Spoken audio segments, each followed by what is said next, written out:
Let's talk about the economy. A new Gallup poll found that more Americans believe the economy and stock market will improve over the next 6 months. This poll found that 50% say that the stock market will be going up, 25% expect it to fall, 17% think that it will stay the same. On economic growth, 49% expect an increase, 36% predict a decline.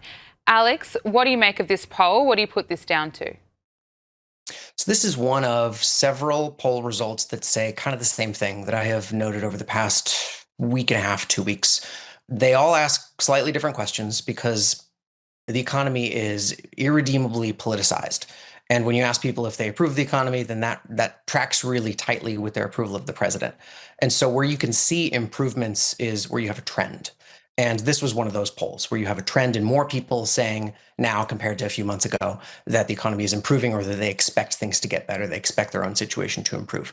We have seen that in our own polling at Cygnal. I've seen that in several other sources. And so what that tells me is that the affordability messaging that the White House is doing is, I think, working.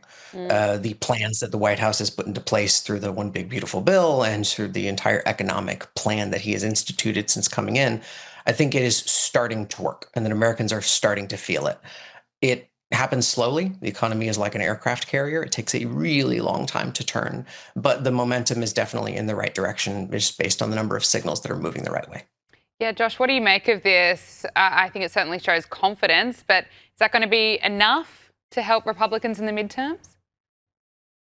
So, Gabrielle, this is a huge switch actually from as recently as 2 months ago. So Alex, not me, is the polling guru here on this panel. But if memory serves, it was early December that I saw a poll from a group that I never heard of called American Research Group. I don't really know how reputable they are. I've never heard of them.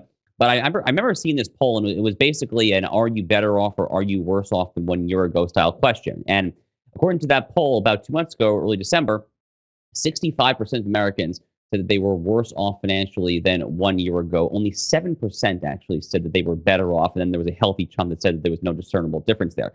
Now, admittedly, that poll is talking about the past. This is a prospective poll talking about the future. But still, I mean, pessimism versus optimism, that's a really, really big switch. And these are just one polls there. But as Alex says, it actually is part of a broader trend.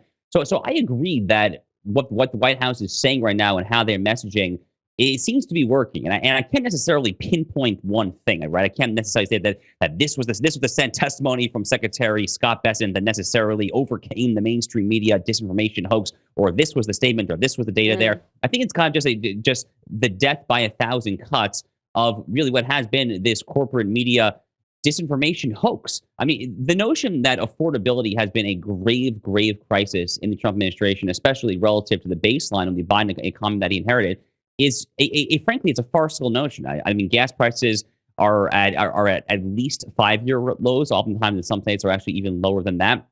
4.4% is the most recent quarterly GDP number that we have.